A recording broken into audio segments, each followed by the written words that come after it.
Tem uma ação que ela tá sendo negociada nas mínimas ali. Eu sei que vocês acabam estudando, porque vocês acabam conhecendo, que é o Bradesco. O que aconteceu com o Bradesco? Tem. Qual que foi a treta do Bradesco aí? Eu vejo que pessoas odeiam e pessoas gostam, né? Uhum. Comentem aí, galera. Se você odeia ou gosta, deixa aqui, porque dá uma treta, sempre uma treta boa. Legal. Cara, o que aconteceu com o Bradesco, né? Acho que entre 2020 e 2023, os grandes bancos eles falaram o seguinte, perceberam uma coisa interessante. Ó, a gente está perdendo espaço para as fintechs. Então você tinha Nubank vindo muito forte, C6 começando, pô, Banco Inter, PicPay, né, contas Sim, isso. remuneradas. Então, cara, os bancos eles estavam perdendo espaço para as fintechs. Alguns bancos seguiram o seu caminho, cara, pô, eu não vou entrar nessa briga, né? Eu vou aumentando minha carteira de crédito, mas mantendo o nível de risco aqui, ok. Ou eu vou aumentar minha carteira de crédito através da concessão de empréstimo, né? Que um banco funciona assim, capta o dinheiro a X e empresta 2x. Só que eu vou pegar, captar X e vou emprestar mais para empresas, para grandes empresas, para médias empresas ou para pequenas empresas. O Bradesco, ele foi no caminho de, cara, eu vou aumentar a minha concessão de crédito para pessoa física. E quando você aumenta a sua concessão de crédito para pessoa física, você sabe que vai vir um aumento na inadimplência, normal. Por quê? Pô, se eu quero aumentar a minha concessão para pessoa física, significa que eu vou ter que emprestar para quem eu não emprestava antes. Então isso significa que você vai emprestar para pessoas que não têm uma capacidade tão boa de pagamento daquele dinheiro que você está emprestando. Então o Bradesco ele ampliou a sua carteira de crédito, diferente de outros. Acho que o Bradesco e o Santander em uma determinada medida, mas o Bradesco muito mais, para pessoas físicas. E isso aumentou a inadimplência do banco mais do que se esperava. Então ele teve um impacto muito forte ali na inadimplência, a provisão, né, de crédito aumentou muito, e isso corroeu bastante o resultado do banco. Teve um outro fator também. Então esse é o primeiro fator. Aumentou a concessão de crédito para pessoa física, para tentar fazer frente às fintechs, a inadimplência veio maior do que esperado e isso dragou o resultado do banco. Segundo fator, quando a Selic estava a 2, acho que quando caiu para 4,5, pô, aí sem, vamos colocar, o Ricardo coloca na bola, né? A Selic caiu lá para 4,5 antes da pandemia, antes de qualquer sinal da pandemia. Pô, já era uma taxa, a Selic baixa, Não dá nível pra. histórico, e o juro futuro estava muito baixo. O que o Bradesco ele começou a fazer? Ele falou, cara, eu vou comprar ativos pré-fixados de longo prazo, porque eu acredito que a Selic ela vai permanecer baixa por um período razoável de tempo. Então, como esse pré-fixado estava num nível de taxa mais alto, eu vou tendo resultado positivo pouco a pouco. Pô, beleza, veio a pandemia, a Selic caiu para 2, o Bradesco alongando a sua carteira de títulos públicos, né? Comprando ativos pré-fixados de longo prazo, a taxa de 7, 8, 9%. Legal. Enquanto a Selic estava baixa, bacana. Quando a inflação voltou a acelerar, cara, o que aconteceu? A taxa dos pré-fixados voltou a subir. E quando você tem uma alta da taxa dos pré-fixados, você tem uma queda no valor desses ativos. Então, o que o Bradesco tinha de patrimônio investido nesses títulos públicos começou a se desvalorizar de Nossa. maneira razoável, assim, bem razoável. Então, isso também impactou negativamente o resultado do banco. Então, acho que foram dois fatores que fizeram assim o Bradesco ter uma queda no seu resultado, e assim, queda bem significativa frente a outros pares, que é aumentar a concessão de crédito para a pessoa física, o que definitivamente, olhando para o retrovisor, não foi uma decisão acertada, senão eles não tinham mudado o curso no final do ano passado, e ter alongado a sua carteira ali de títulos para pré-fixados de longo prazo também com as taxas nas mínimas históricas. O Bradesco reconheceu o erro, está mudando a gestão, tá mudando a sua política de concessão de crédito, agora, pô, só para um perfil que tem uma saúde financeira um pouco melhor. Pô, se você vai emprestar para quem tem um pouquinho mais de grana, vai cair um pouco a remuneração desses seus empréstimos, mas ok, parece que ele tá voltando a se ajustar. Então, o que aconteceu com o Bradesco, acho que ele foi impactado bem negativamente, foi isso. Para voltar no trilho é um processo, cara, que demora Um tempo, bastante né, tempo, pô? um tempo. Você emprestou dinheiro até você, né? Exatamente. Cara, é um Titanic tentando fazer uma curva, entendeu? Então, o Bradesco ele tem um plano de reestruturação que deve ser totalmente implementado até 2026. Caramba, Então, nossa, veja, bem, então foi anunciado em 2023, novo CEO, mas esse plano deve ser digamos, em sua totalidade é implementado até 2026. Então foram alguns anos para você deteriorar, são alguns anos para você voltar nos trilhos. Só que a gente acredita que, cara, ele vai conseguir fazer isso. O plano é de trimestre a trimestre entregando melhor do resultado. A gente acha que ele tá na linha de entregar e o preço tá bem descontado. Tá na mínima histórica, né? Exatamente. Não é contra pares e tudo mais, então a gente acredita que tem um upside interessante no Bradesco, mesmo em cenários conservadores. A gente coloca, pô, não vai ser em sua totalidade todo o sucesso desse plano de reestruturação, ele não vai conseguir entregar a rentabilidade que a gente imagina, né, de inadimplência um pouco maior do que ele coloca. Mesmo assim, a gente enxerga um espaço, né, ou seja, um upside, espaço de valorização para a ação do Bradesco frente ao preço que ela está sendo negociada. Vai ser passeio no bosque, como o Ricardo costuma dizer?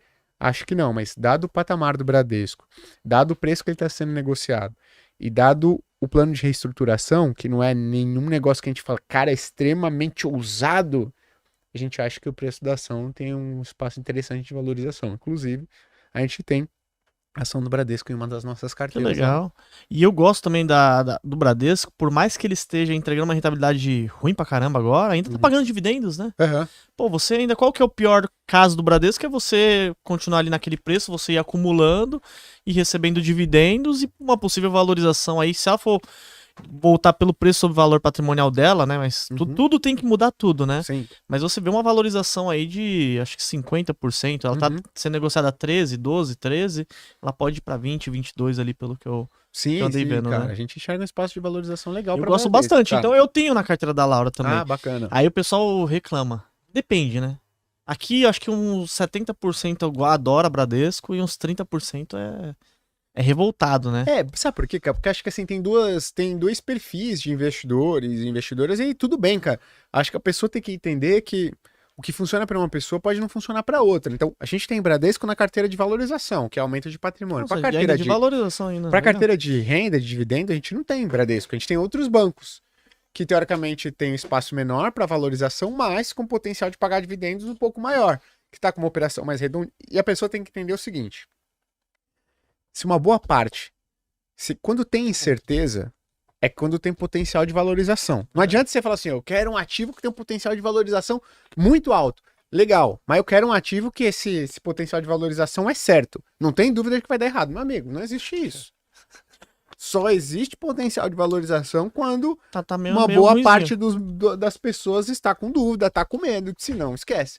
Se ninguém tivesse dúvida de nada, o preço da ação já seria outro, a taxa do título público já seria outro, o preço do FII já seria outro. Qual que foi o maior aprendizado que vocês já tiveram na carreira de vocês? Ó? Essa pergunta aí, às vezes, puxa até histórias, às vezes, né? Você começa a pensar ali. Quiser pensar, pode ficar à vontade também. Caramba, essa é...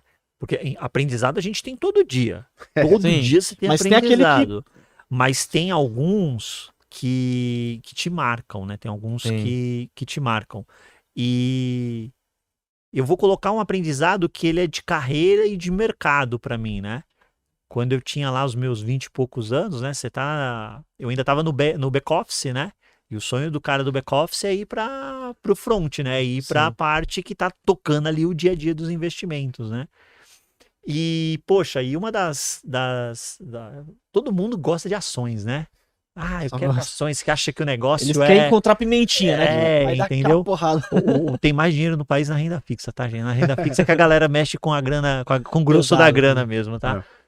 E eu também, obviamente, queria ir para esse lado de ações. Estudei, tirei certificação, tudo. E no final das contas... primeiro veio uma oportunidade, foi outra pessoa na empresa, e aí quando o tempo passa assim, você olha e fala, realmente, eu não estava pronto, né? E quando veio a oportunidade para mim, foi para a área imobiliária, que eu nunca imaginei. Nunca imaginei. Não quero, né? Não, falei, pô, o negócio é tá lá, entendeu? Você tem eu quero encontrar pimentinha. Quero cair lá dentro, depois a gente se vira. É na área imobiliária que tem chance, vamos para dentro. E, putz, eu não me vejo fazendo outra coisa hoje, dentro do mercado financeiro.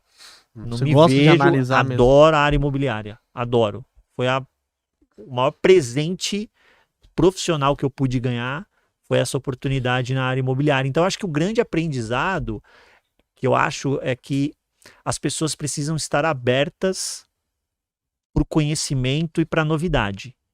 O pior erro que a gente pode cometer é achar que a gente sabe tudo, é achar que este é o caminho correto, que só existe um caminho correto. Então, no mundo de investimento para pessoa física, o que isso significa? Querer concentrar minha carteira nessa classe porque isso daqui eu conheço, ou então isso daqui, aquele influenciador, ou aquele analista que eu confio muito, ele investe nisso, então eu vou investir só nisso daqui.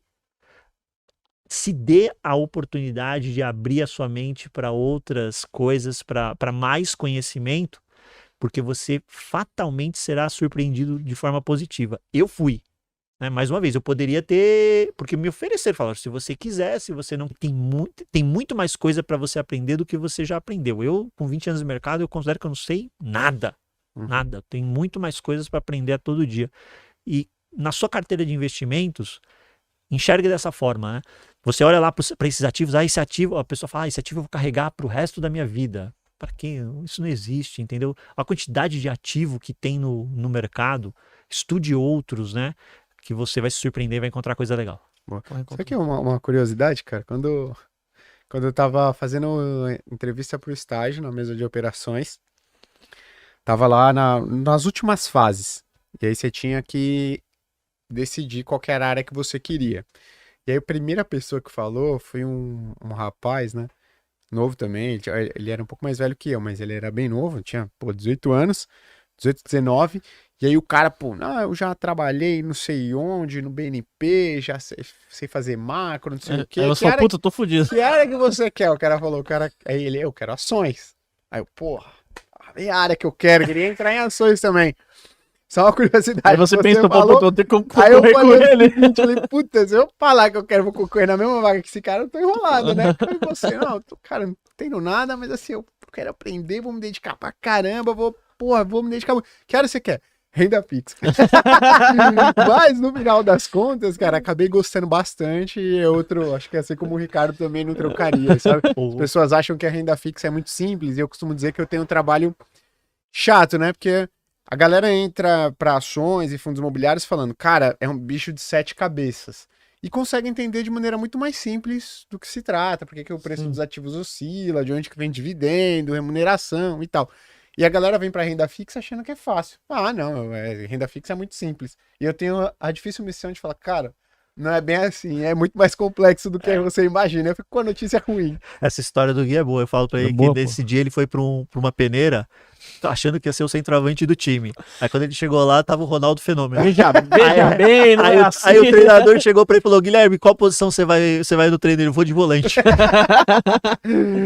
Tá certo, é aprendizado, né? Mas você teve a malandragem de falar, vou competir com esse cara, senão eu tô enrolado. Mas no final das contas foi muito bom. E, cara, acho que o grande aprendizado pra mim, acho que tem duas coisas, né? Primeiro, quando eu saí da mesa de operações e eu vim pra ajudar a pessoa física, né, casa de análise, eu falei, cara, vou fazer as operações igual eu fazia no fundo de investimento. Como é que eu trabalhava num fundo de investimento? Eu tinha algumas posições que eram focadas por médio e longo prazo, só que uma boa parte também eram operações de curto prazo. E aí você tentando fazer isso com a pessoa física não funciona. Por que não funciona? Porque a maior parte das pessoas, ao longo do dia, elas estão trabalhando, elas estão cuidando da própria vida, estão cuidando dos filhos, estão, numa loja vendendo, estão dando aula, são advogadas, advogados, né? Professores e professoras. Então, a pessoa, ela não consegue executar minimamente bem operações de curto prazo. E operação de curto prazo é o seguinte, se você perder uma determinada oscilação, acabou. A operação pode sair de uma expectativa de retorno positiva para algo muito negativo. Então, eu acabei entendendo que, de fato, a pessoa física, para ganhar dinheiro, é médio e longo prazo, esquece o curto prazo, as pessoas estão cuidando da vida delas, né? Trabalhando, cuidando da família, estando com a família e com amigos, então esquece isso daqui. E um outro fator muito importante, que eu já vi muitas pessoas acabando assim, se dando mal, atrasando alguns anos a sua jornada da independência financeira, é o seguinte, a pessoa é a melhor analista possível de ações, e ela concentra. Ela, tem 2, 3 ações na sua carteira de investimentos. Ela acerta uma vez, retorno de 60% no ano. Acerta 2 vezes, 70%, 60%, 50%, 40%. Quando ela erra, todo esse retorno absurdo que ela conseguiu ao longo do tempo, ela devolve. Não valeu de nada, né? Porque um erro dela, na maior parte do patrimônio, acaba apagando anos e anos de acertos quando você concentra o seu patrimônio. Então, esse é um erro que eu não cometi, mas eu observei várias pessoas ao longo da minha trajetória. Tem fundos famosos, pô, que cometeram, não vou nem falar senão dá mal treta aqui, mas tem fundos que é bem famoso, era o mais falado, né? Uhum. Que, pô, o cara era o gênio do mercado, Uhum. né? E hoje em dia você vê, ele nem quer aparecer porque deve estar num fumo ferrado, né? Exato. Não tem uma complexidade maior de fundo, que é tão grande que você não consegue vender. Você não consegue. Na pessoa física você não tem muito esse problema, né? Por maior que você seja, o mercado sempre tem liquidez suficiente. Sim. Mas, cara, concentrar os seus ativos, você pode acertar no ano, pode acertar no segundo, no terceiro, no quarto, no quinto, no sexto. Se no sétimo você errar, e errar feio, você apagou todos esses outros anos de performance muito boa. Então acho que esse é um outro aprendizado que vale pra galera também aí. Tubarões, se vocês quiserem ver cotação de ações, de fundos imobiliários, de BDRs, ETFs, criptomoedas, você consegue ver através do site do Investidor 10, a plataforma completa. Tem diversos rankings também, maiores lucros, maiores ROIs, empresas que pagaram mais dividendos nos últimos 12 meses. É uma plataforma completa e você consegue gerenciar sua carteira. O QR Code tá aqui na tela, aqui, só você acessar ou no link da descrição aqui do vídeo também.